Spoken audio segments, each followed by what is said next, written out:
दक्षिण दिशा में खड़े हो जाना। दक्षिण दिशा में खड़े होकर एक लोटा जल भगवान शंकर के शिवलिंग में गणेश जी वाले स्थान पर, उसके बाद में कार्तिकेय। श्री शिवाय नमस्तुभ्य। प्रतिदिन किए जाने वाले यानी कि रोज किए जाने वाले विशेष उपाय जिनको करने से आपको सभी मनोकामनाएं पूर्ण होंगी, संतान की प्राप्ति होगी, वंश की वृद्धि होगी, धन की प्राप्ति होगी और यदि कोई रोग बीमारी है तो वह भी समाप्त होगा। कैसे करने हैं ये उपाय और प्रतिदिन करने हैं और कब तक करने हैं? यदि किसी रोग के लिए आप उपाय कर रहे हैं तो फिर रोग समाप्ति तक उपाय करें। यदि किसी विशेष कामना के लिए कर रहे हैं तो विशेष मनोकामना की पूर्ति तक करें और संतान प्राप्ति के लिए कर रहे हैं तो संतान प्राप्ति की कामना तक करें। और यदि परिवार की खुशियों के लिए, जब तक आपको लगता है कि परिवार में खुशी नहीं है तब तक उपाय करें और बाबा से प्रार्थना करें। अब सबसे पहला उपाय, जैसे कि गुरुजी कहते हैं एक लोटा जल सारी समस्या का हल, तो आपको प्रयास करना चाहिए कि आप प्रतिदिन डेली भगवान शंकर के मंदिर में जाएं, शिव जी के मंदिर में जाकर अपनी कामना बोलते हुए मनोकामना जल भगवान शंकर को समर्पित करें। अब ये मनोकामना जल कैसे समर्पित किया जाता है, ये कैसे समर्पित करना है आपको भगवान शंकर के मंदिर में। सबसे पहले तो शिव जी के मंदिर में जाना, दक्षिण दिशा में खड़े हो जाना। दक्षिण दिशा में खड़े होकर एक लोटा जल भगवान शंकर के शिवलिंग में गणेश जी वाले स्थान पर, उसके बाद में कार्तिकेय जी वाले स्थान पर और उसके बाद माता अशोक सुंदरी वाले स्थान पर। आप सभी जानते हैं गणेश जी का स्थान है सीधे हाथ पर, कार्तिकेय जी का स्थान है उल्टे हाथ पर और बीच में जो मोटी सी लाइन है वो है माता अशोक सुंदरी का स्थान। माता अशोक सुंदरी के स्थान पर जल समर्पित करने के बाद माँ पार्वती, माँ आद्यशक्ति के स्थान पर जल समर्पित करना, उसके बाद शिव जी पे जल समर्पित करना अपनी कामना बोलते हुए और उसके बाद में कलश में थोड़ा सा जल बचाकर रखना और फिर भगवान शंकर के मंदिर की चौखट पर जब शिव मंदिर से बाहर जाओगे, शिव मंदिर से बाहर निकलोगे, तब आपको दोनों जगह पर यानी कि शिव मंदिर की चौखट पे दोनों स्थानों पर जल समर्पित करना है। जल समर्पित करते हुए भगवान शंकर के जो गढ़ हैं मणिभद्र जो कि चौखट पर होते हैं उनका नाम लेना है। ये हो गया मनोकामना पूर्ति जल। और यदि आप वैसे ही जल समर्पित करना चाहते हैं तो गुरुजी ने एक बात कही थी, उस बात का ध्यान रखें कि जब भी आप भगवान शंकर को जल समर्पित करने जाते हैं तो जल समर्पित करते हुए आपके घर से जब आप जल भरकर लेकर जाते हैं तो आपके घर में कोई वास्तु दोष हो, पितृदोष हो या किसी भी प्रकार का दोष हो वह समाप्त होता है। पर उसके लिए आपको एक कार्य करना होगा। जैसे हम जल समर्पित करने जाते हैं तो उस एक कलश में से घर से जो जो कलश लाए उसमें से थोड़ा सा जल गणेश जी को, थोड़ा सा नंदी जी को, थोड़ा सा माता पार्वती को, थोड़ा सा कार्तिकेय जी को और बचा हुआ जल शिव जी पे समर्पित करते हैं। ऐसा आपको नहीं करना। जो आप एक कलश जल लेकर आए हैं वो पूरा जल भगवान शंकर के शिवलिंग पर ही समर्पित करें। इसके अलावा यदि फिर आप जल समर्पित करना चाहते हैं भगवान गणेश जी पर, माता पार्वती पर, तो फिर आप अलग से एक एक कलश जल भरकर गणेश जी को, नंदी जी को, माता पार्वती को और कार्तिकेय जी को समर्पित करें। एक कलश से सबको नहीं, एक कलश से एक को ही जल समर्पित करें। तो इस बात का ध्यान रखें कि जब भी आप जल समर्पित करने जाएं तो इस प्रकार से जल समर्पित करें। और यदि आप शिवलिंग में समर्पित करना चाहते हैं तो हमने आपको अभी बताया गणेश जी, कार्तिकेय जी, माता अशोक सुंदरी, माता पार्वती और शिव जी, इन पे ही आप जल समर्पित करके समर्पित करोगे जल तो एक ही कलश से सभी को जल समर्पित हो जाएगा। दूसरा उपाय जो प्रतिदिन आपको करना चाहिए, और ये उपाय किस प्रकार से है, प्रतिदिन जो दूसरा उपाय आपको करना है, रजस्वला धर्म से जुड़ी कोई भी बीमारी, कोई भी रोग यदि आपको है तो गुरुजी भी कहते हैं और हम भी यही कहते हैं कि डॉक्टर को दिखाइए और उसके साथ ही इस उपाय को कीजिए। रजस्वला धर्म से जुड़ी किसी भी बीमारी के लिए, पीरियड से जुड़े हुए किसी भी रोग के लिए दक्षिण दिशा में जाकर खड़े हो जाइए और माता पार्वती वाला जो स्थान है शिवलिंग में, यहाँ पर शिवलिंग विराजमान है, ये जो माता पार्वती वाला स्थान है इस स्थान पर जल समर्पित कीजिए। जल समर्पित करने के बाद में जो जल शिवलिंग से नीचे गिर रहा होगा उसको किसी पात्र में झेल लीजिए या जो कलश जल आप लेकर गए हैं उसी कलश में जल को गिरा लीजिए। इसके बाद में नंदी जी के पीछे बैठकर शिव मंदिर में नंदी जी के पीछे बैठकर जो भी आपका रोग है उस रोग का स्मरण करें। रोग का स्मरण करके प्रार्थना करके उस जल को, जो जल शिवलिंग से नीचे गिर रहा था, उसको आपने पात्र में झेला, उस जल को पी लीजिए माता पार्वती का स्मरण करके और आपके रोग का स्मरण करके। कब तक पीना है आपको इस जल को? जब तक आपका रोग, आपकी बीमारी ठीक ना हो जाए। तो इस उपाय को कीजिए माता पार्वती वाले स्थान पर जल समर्पित करके। तीसरा उपाय जो रोग मुक्ति के लिए है। यदि रजस्वला धर्म से जुड़ी बीमारी के अलावा और कोई भी रोग आपको डॉक्टर ने बताया है तो पहली बात, डॉक्टर की दवाइयाँ खाइए, इलाज कराइए और भगवान शंकर के मंदिर में जाकर कुंदकेश्वर महादेव के नाम से, कौन से महादेव? कुंदकेश्वर महादेव के नाम से जल भगवान शंकर के शिवलिंग पर समर्पित कीजिए। समर्पित करने के बाद जो जल शिवलिंग से नीचे गिरेगा उस जल को उसी कलश में झेलकर, उस कलश में से थोड़ा सा जल नंदी जी के पीछे बैठकर कुंदकेश्वर महादेव का नाम लेकर अपने रोग, अपनी बीमारी का स्मरण करते हुए पी लीजिए। और ये आपको कार्य करना है प्रतिदिन। कब करना है? प्रतिदिन। प्रतिदिन आपको ये कार्य करना है रोग मुक्ति के लिए और आपकी रोग को दूर करने के लिए। अगला उपाय है धन प्राप्ति उपाय, जिसमें आपको एक बेलपत्र समर्पित करना है।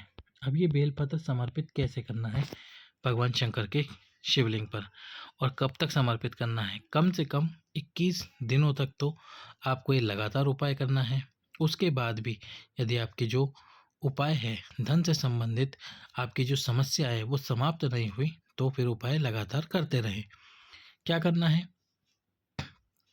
जैसे आपको स्क्रीन पर दिख रहा है ये बेलपत्र के नीचे की दोनों पत्तियां हैं।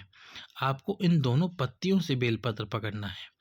अपने हाथ से ये दोनों पत्तियां पकड़ना और फिर बेलपत्र पकड़कर दक्षिण दिशा में खड़े होकर कुबेरेश्वर महादेव का नाम लेकर, कौन से महादेव? कुबेरेश्वर महादेव का नाम लेकर अपनी धन की कामना को बोलकर ये बेलपत्र भगवान शंकर के शिवलिंग पर समर्पित करो।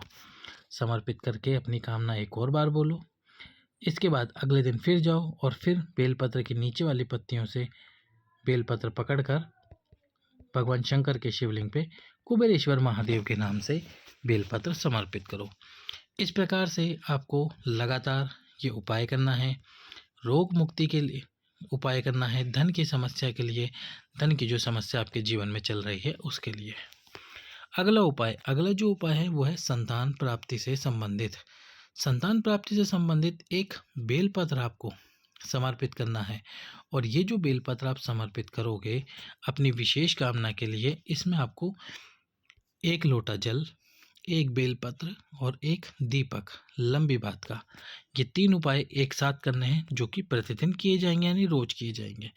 अब ये जो बेलपत्र है, इस बेलपत्र की बीच वाली पत्ती पर आपको लगाना है पीला चंदन और नीचे की दोनों पत्तियों पर लगाना है लाल चंदन।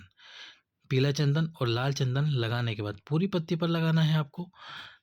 इस बेलपत्र को, जो पत्ती का मिलन वाला स्थान है, यहाँ से पकड़ना है, दक्षिण दिशा में खड़े हो जाना है और दक्षिण दिशा में खड़े होकर आपको वो बेलपत्र तुम्रुकेश्वर महादेव का नाम लेते हुए, अपनी कामना करते हुए, अपनी संतान प्राप्ति की कामना या विशेष मनोकामना को बोलते हुए आप भगवान शंकर के शिवलिंग पे समर्पित करें।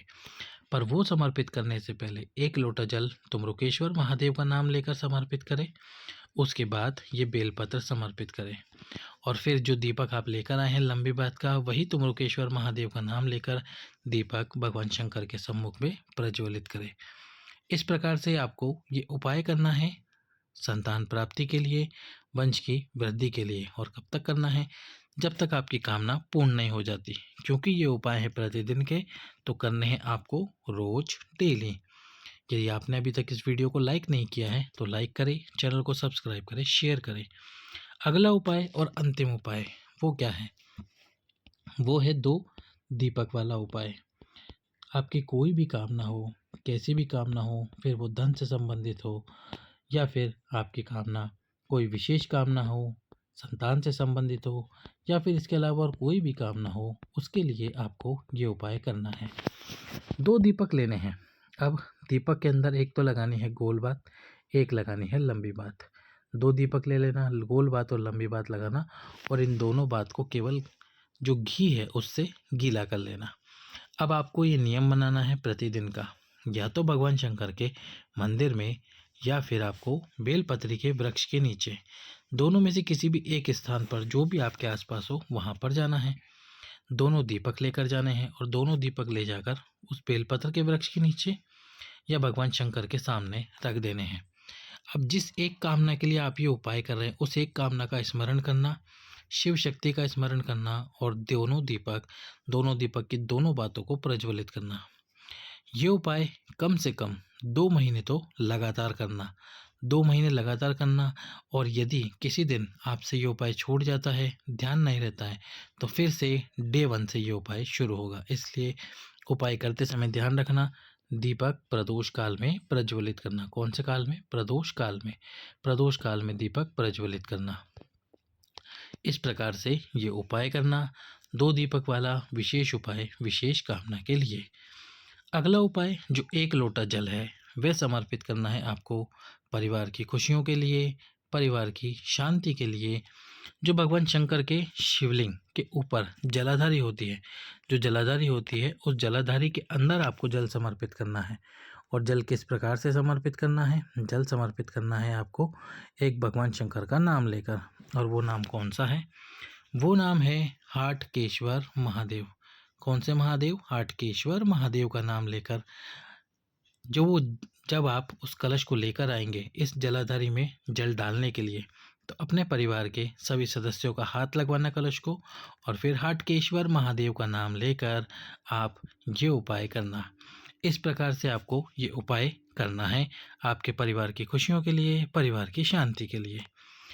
वैसे तो ये वीडियो हम यहीं समाप्त कर रहे थे, पर एक उपाय और है जो है पति पत्नी के रिश्तों के लिए।